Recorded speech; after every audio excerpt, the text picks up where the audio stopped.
Donnie and Dolly. The team is supported by ableauctions.ca. Closing your business? We can help. And King of Floors, your vinyl, laminate, and engineered flooring superstore.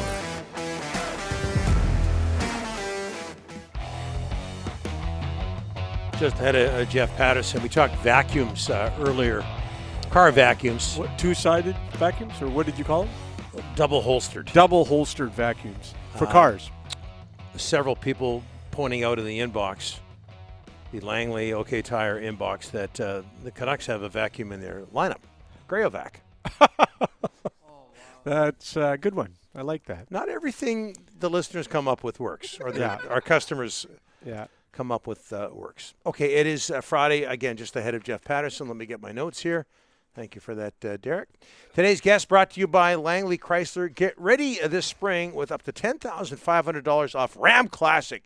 Whether you need a truck or Jeep to haul the family to sports or tow the boat to the lake, you can find it in-store or online at langleychrysler.com. Canucks losing to the Flames last night 4-1. As these mean-nothing games roll on into next week. Here to talk about it, Jeff Paterson. Jeff, thanks for doing this. Second time this week. How are you, sir?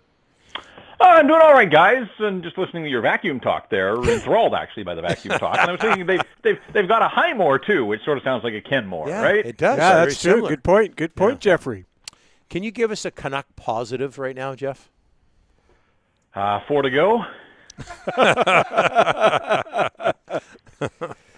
It's tough, but look, these are dark days, and I listened to the first hour of the show, and it feels like the countdown is on to massive change now, and it does feel like the calm before the storm. Like it's gone remarkably quiet right now, sort of around the organization internally, and I think that, like others have been reporting, like it feels to me, and we've all been at this a while, guys, like we can kind of understand the ebbs and flows of the way that the business operations work, but also the hockey operations, and it just feels right now like decisions are being made, and I think they have to be made. And Donnie, you made a point in the first hour that I just want to pick up on, where you talked about the rebuild, and we always hear, or we did for a while, you don't hear it as much anymore, but for a while there was this idea that this market can't handle a rebuild. Yeah, come on.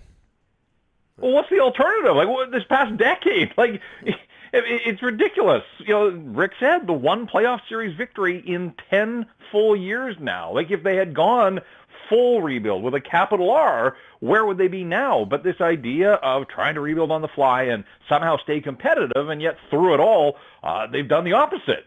It's crazy that somehow people thought this market couldn't handle a rebuild done properly, and instead you get stuck in the middle, or for the last bunch of years, lower than the middle, and here we are. And to me, it just now feels inevitable that there are going to be wide spread changes coming to the hockey operations department of the Vancouver Canucks. Is it time, and you said you listened to the first hour, is it time to spend money to make money, Jeff? It certainly seems like what they've done here for the last little while just hasn't worked for them. And it's big business. The Aquilinis know that. And the Aquilinis have money. I get that they haven't been selling tickets and that they can't stage concerts at Rogers Arena. And so cash flow, I'm sure, has been a challenge. But the family still has money. And they have to understand. And I wonder...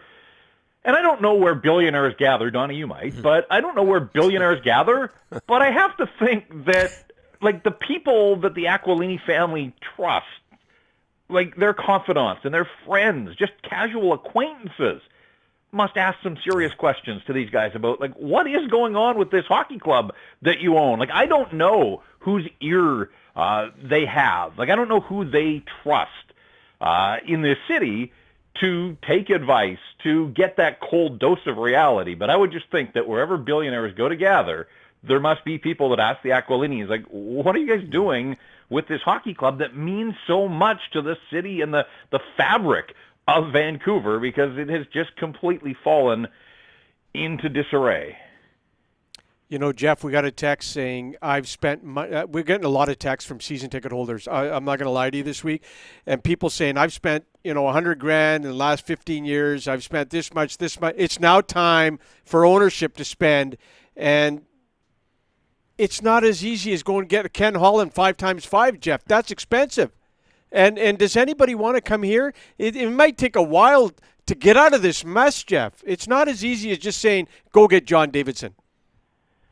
Right. And so if they do decide to pull the trigger on the management group and they now have openings, and it wouldn't just be a GM, because I would think that person would want to bring a right-hand man. So now you're looking at least one assistant general manager. And, you look around some of these teams that don't seem to mind spending where, the front offices are bloated. Like, that's an area that's not governed by the salary cap, and we've seen that. Teams of research and development and analytics and sports science and all these, like, you look at the Seattle Kraken and the way they're building out their front office. Now, ultimately, it's what happens on the ice. So the Kraken are a fascinating study to me to build from the ground up. But there are other teams, obviously, that have built out their front offices. And the Canucks, we know, have gotten leaner here as years have gone by. But it isn't working for them necessarily. And there are a lot of bright hockey minds. And so, yeah, I think it probably is time to buck up. And, you get what you spend. You get what you pay for in life, essentially. And so going on the cheap is not the way to move forward here. What I would love to see, if the Aquilinis are listening to Donnie and Dolly, and why wouldn't they be? Everybody is. Obviously, yes, they are. Yes. But I would love to see them conduct a thorough search for the next general manager of the Vancouver Canucks. See who's out there. Who are the best candidates? Get a short list, and then have them come and present to you their ideas of where this team is and how they're going to get where we all want to believe that this team can ultimately go, and learn from the process. Like, get the intelligence from some of these other people, the guys that ultimately you don't hire, but pick their brain, hear them out. They're outside of the bubble right now. They would come in with independent thoughts. You don't want guys that are just going to tell you what you want to hear, but if you could get a short list of 4 legitimate candidates, whether they've got experience or not, that's not so much to me, although you look at the last 2 head coaches were both rookies in the NHL. It would seem to me if they move on from Travis Green, it's probably time to try to find somebody that does have some experience and just give it a little different look and a different feel. The other thing, too, guys, is we're just at a point in time, and I think you talked about this last hour, too, where the fans are smarter than they have ever been, right? Mm-hmm. Like, there were, for a long time, when we grew up watching the game, you would watch on TV, you would read the box score in the newspaper, you'd see the stats, and that's all you had to work on. And now, there is so much information about players and their performance and salary caps, and the CBA is available. And there are fans that are really bright out there. They can't be fooled easily. And they see the same thing that I think we see right now in terms of the product. And I don't mean last night, but just this season and the way it's kind of gone sideways for the Vancouver Canucks. You can't fool the fan base anymore because there's so much information available to everybody.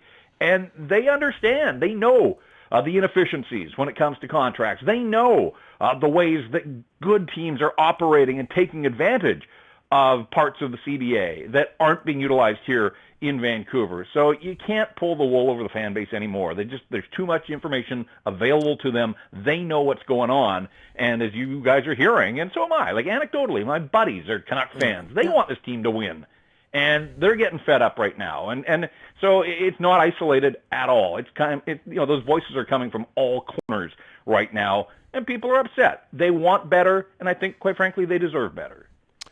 Very, very quickly, Jeff, is Alex Edler going to keep playing until he gets goal 100?